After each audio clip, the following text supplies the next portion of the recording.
Hey there, this is LA Calling, and you're watching Brutally Delicious with Bruce Moore.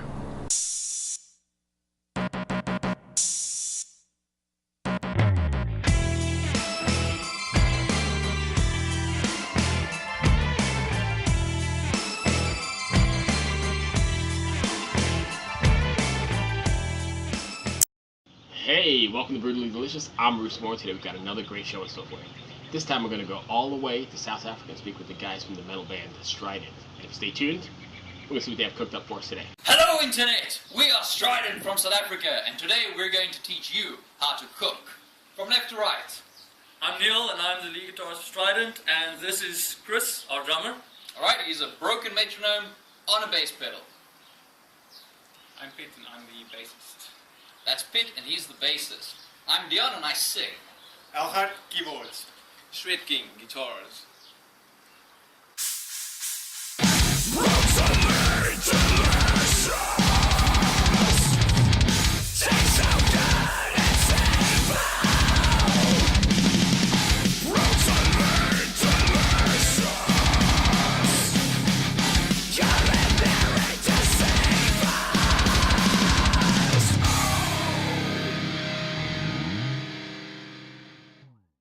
Today we're going to teach you how to make a Biltong Potjie. Now for those of you who aren't familiar with Biltong, it's like beef jerky, but for men. Alright, so what we need for this recipe is a big ass potjie pot, white button mushrooms, Ladysmith cheddar cheese, because all good things come from Ladysmith. Alright, we've got some scroof pasta, which you may know as pasta. We've got onions. We have a whole bunch of sliced beef biltong. We've got cheese grillers, because if it can't give you a heart attack, it doesn't belong in a potjie. And we've got a whole bunch of diced bacon. And last but not least, we have two kinds of rice. We've got spicy Spanish and creamy mushroom. An optional ingredient is 12 black labels. They don't go in the pot, but they make everything taste a hell of a lot better when I'm done. Cool. The first thing we're doing is we're packing our fire. Alright, get some kindling going there. This is a method for packing a fire that a shaman taught me out in the Karoo. Right, an ancient Khoisan man, the name of Gupta. Right, and what he said is you put wood, you put the wood down, and then you light it, and it burns. Alright, and that's a kind of wisdom that you just find in Africa, in our part of the world. It's sort of a deep philosophy. Okay.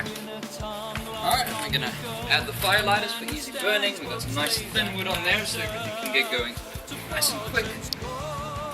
Alright. Matches. George!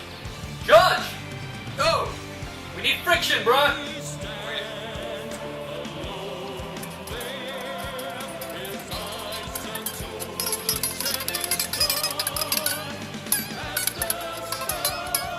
Nice. Good job. Alright, first thing we've got to do is we've got to get the onions cut. So,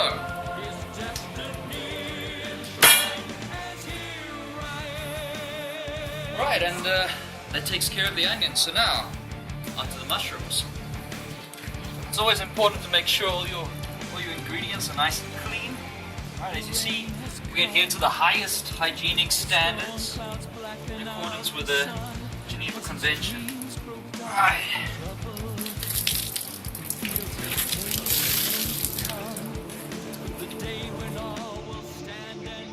Your record has been out for a little bit of time now. Now that you've had time to sit on it, is there anything you wish you could go back and change, or are you satisfied with the way it's turned out? Well, the thing about Oath is we were still really experimenting with our sound, trying to figure out exactly what we are sonically, and I think we achieved most of that we really wanted to. The production on Joe Ellis' side was excellent. We really couldn't have asked for better. It's clear, it's full. There are little things compositionally that we might have changed.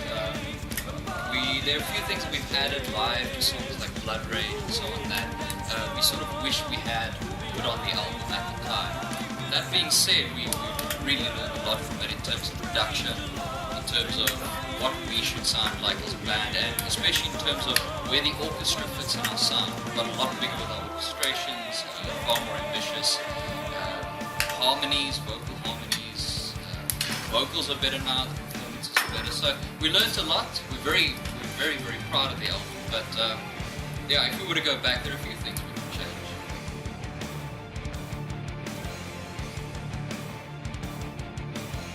You've got to cut up your cheese grillers. Then you've got your mushrooms, you've got your onions, you've got your cheese grillers ready to go in. The most difficult thing about cooking this dish is not eating various ingredients before they go into the pot.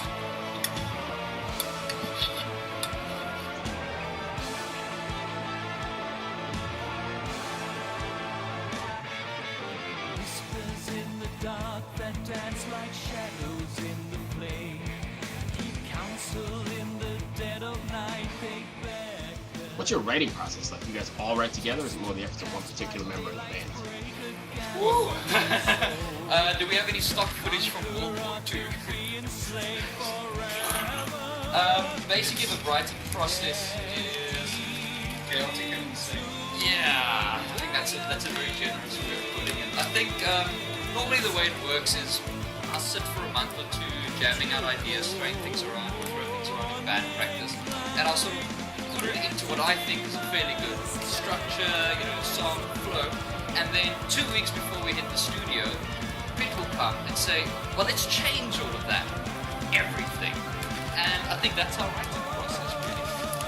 We spend a lot of time working on the orchestrations. We basically make sure that the song works as a metal song. That's the most important thing. It has to work with just guitars, drums, bass, and vocals. And then the orchestrations are just there to sweeten everything, to add counterpoint, harmonies, melodies, that kind of thing.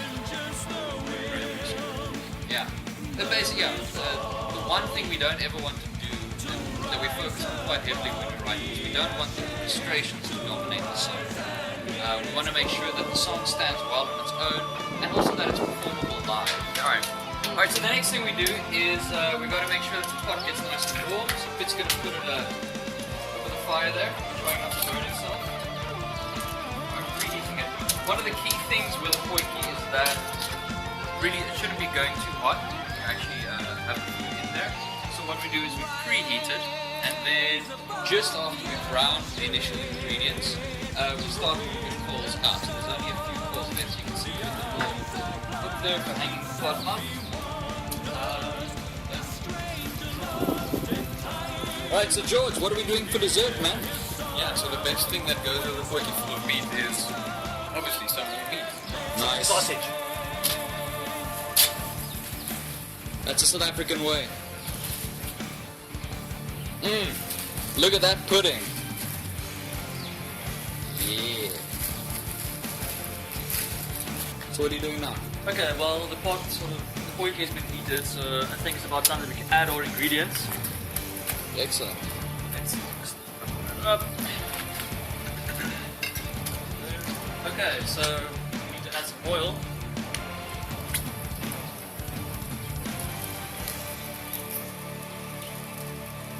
Sweet. Cool. Nice. Okay, great. So we've added the oil, and the first two ingredients to go in, the chopped onions and the mushrooms. Nice. Start stirring them around. Get them nice and brown, but don't let them burn. So I think we can cook for about 2 minutes before we start adding the other ingredients. Okay, it's very important to not burn your onions because the onions are going to be flavoring the rest of the meal, so be careful not to overcook them and burn them.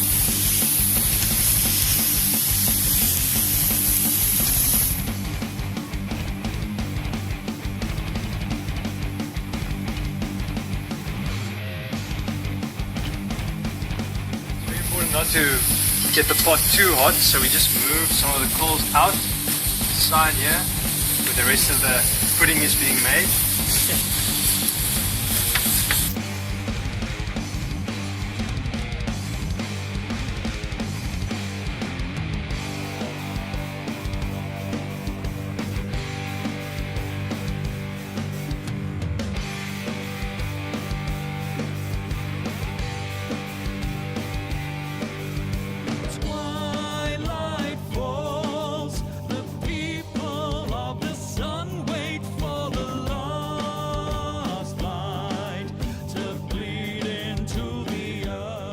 guys think about varying performances from release to release, or is that not even an issue? Just songs go out however they go out. Well, with regard to live performances, I think we really like to sort of try to prepare for every performance we possibly can. I think we do spend a lot of time planning exactly selecting specific songs that we want in a set. And whenever we play like a really important gig, we'll always make sure to have a couple of really special songs or do something special performance-wise that suits fans. Yeah, from my side, I felt like 3 different guitars and 3 different pairs of tights. So, I might, juggle between those 2 pairs of tights, and I'll think about the guitars as we go along. Every now and then, sort of, we would have a knighthood ceremony, basically where we acknowledge the most dedicated of Strident fans, all of the Knights of Strident, and we use our trusty sword to knight the most loyal Strident fans.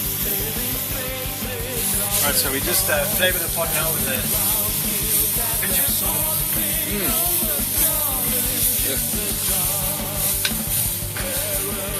Alright, so the next thing we do is we're going to throw in the rice, the noodles, and a kettle full of boiling water.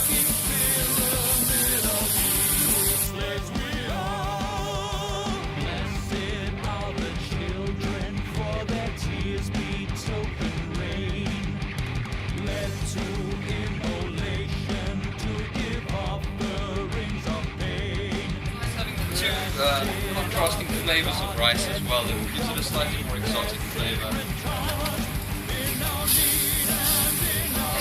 You stir that on in there.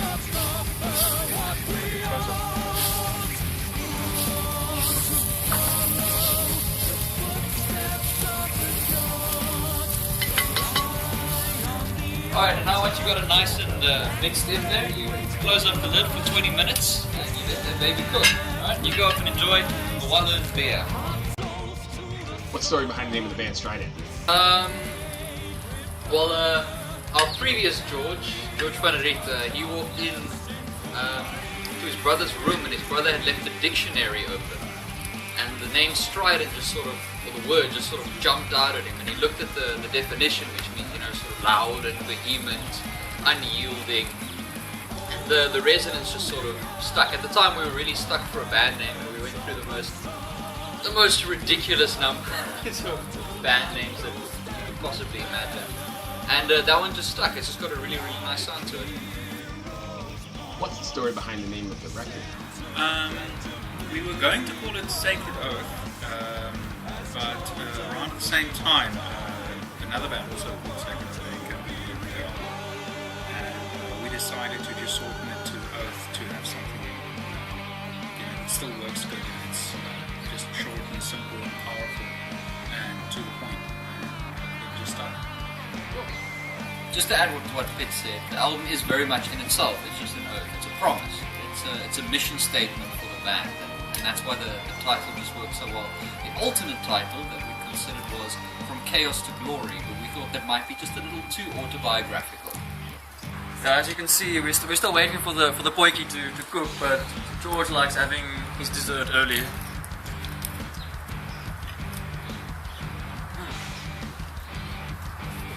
Alright, it's also very important, every time you decide to get up and refill your drink, just to check that your potjie isn't burning. Make sure there's still liquid, that's basically the main thing, it's just ensuring that there's still fluid bubbling away. And if there isn't, add some more boiling water. You guys are from South Africa. What's the metal scene like over there? You guys receive a lot of support from the fans and the scene in general? Now, Alpha, you're the newest to the scene, what do you say? Well, I'd say, I've been only playing on the locals, the Cape Town scene, and I would say that, the support is great. We've got very loyal fans of the band, and they always rock up in numbers, which is great for us. We've had a couple of awesome experiences as a band, being on stage, seeing people down there, chanting our name, it's been amazing for me, amazing experience to sort of, just I'd say into the scene like this. The rest of the local scene in South Africa, I'd say, is great. I mean, it's a tight-knit group of people.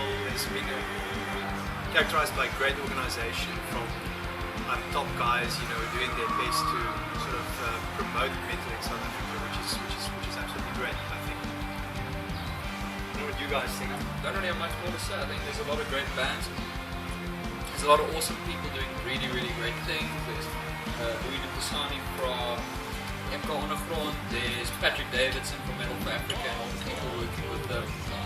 They're doing really, really amazing things. It's a really good time to be in metal in South Africa. If you're someone who likes your bacon soggy, then you can add your bacon right at the beginning when you're doing the onions and the mushrooms. We like our bacon a little more crispy, so we do it separately on a pan. Right, some nice crispy bacon in there. It just gives the whole thing a really nice texture. Do you have any rituals before you hit the stage? I'd say we love supporting bands that play before us, but mostly just before the set we would go, each of us would go off on our own, warm up, do our own little warm ups. But I guess the main thing is to be relaxed and focused just before the show. That's the most important thing for us. Yeah, we're all making spectacles of ourselves, especially with the vocal warm ups. We've got 3 vocalists in the band now, and we're all making extremely strange noises, all sorts of strange places. Got a ginger in tights.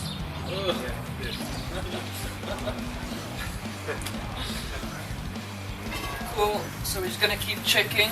We've got enough liquid going in there. I think, just more boiling water in there.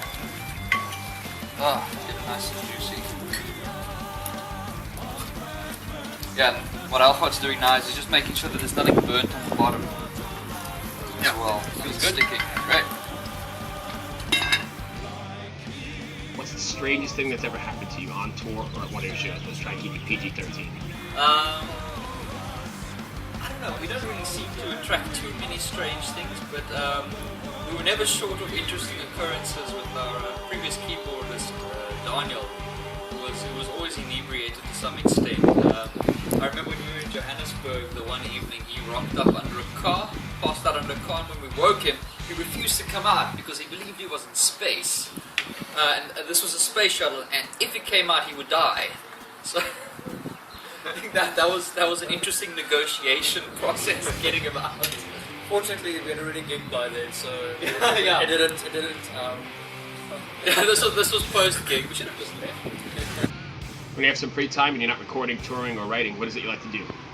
Goodness. Okay. I think while we mulled it over, Alpha's gonna grade himself some cheese. So Alpha, what do you like to do? I'm still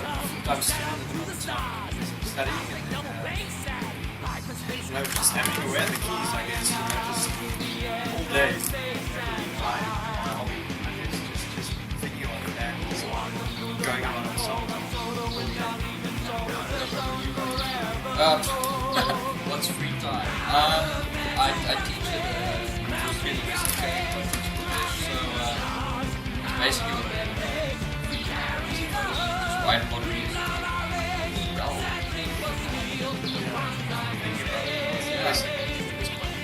What do you do? I don't understand the question. It's a program. Free time. And Neil, what do you do in your spare time? Mostly, like I said, like I'm also full-time student really, and I also teach all kind of stuff. I'm also like a consultant. So also there's too much free time to go around. But I enjoy watching movies, films. I like sci-fi films, and obviously, but most of the time just play the guitar. What about you? Yeah, hang over that. What do you do? Free time, I'm too sure about that until I play guitar a lot, practicing a lot, practicing my whiskers, those sort of time. But when I have free time, I like to socialize and do normal things. Drink, whatnot. Alright, so now that Alpha's finished grating about 250 grams of cheese, what we're going to do is we're going to take the sliced biltong grass and we're going to add it in a layer on top. You want to get that look over here? That is the good stuff.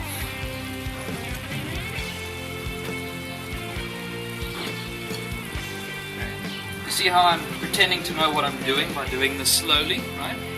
For the rest of you doing this alone at home, you can just do that.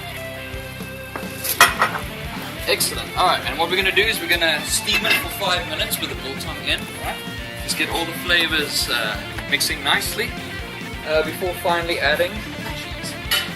You consider yourself to be a foodie of sorts. I couldn't agree more. so true. I mean, that's... well, I consider myself South African, so I like rice, basically anything that can be cooked on here in this sort of perfectly hygienic environment. This is great for me. Thank you. Well said. Oh, that looks glorious. Alright, so what we're going to do now that all the flavors have mixed wonderfully, we're going to add a whole lot of cheese.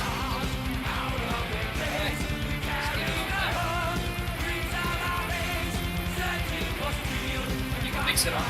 Yeah. Alright, some people might prefer harder cheese, in which case a little bit of South African oath cheese is in order. It's a little hard to grate, so what I usually do is I just throw it in whole, right? It just gives it a really nice flavor, really varied. It's really good. I'm just gonna get it nice and mixed in there. Smell that. That's good. Deeper, Dion, deeper.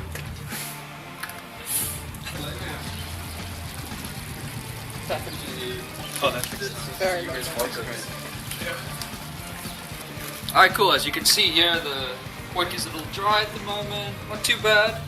But Alpha's just rescuing it with a little bit of boiling water. Always good to have some boiling water on hand. Mix it in there. Now we're going to leave it for about 5 minutes. We can let it stand. And then it's time to eat. Yeah. Alright, and as you can see, we've got a nice salad prepared here. And what we've done is we've put a protective layer of cling wrap over it just to ensure that none of it gets in our plates. Right. Okay, so we're just going to leave that over there. And it's dishing up time. Up next, we're taking the rest of the year. We're finishing off When Gods Walk the Earth. Right. Our follow-up to Oath. And September, we're going to be releasing Chapter 2 of Wrath, the graphic novel by Christopher Michael Bierkes, which we're busy doing the soundtrack for. That's going to be up online soon as well. It's going to have its own blog. And yeah, it's just a really, really exciting year for us. So stay tuned. And there you have it. That looks and smells great. And if your pit, just about anything in life goes really well with, Dave's Ghost Pepper Sauce. This will kill you. You've been watching Brutally Delicious with Strident. Thanks for tuning in.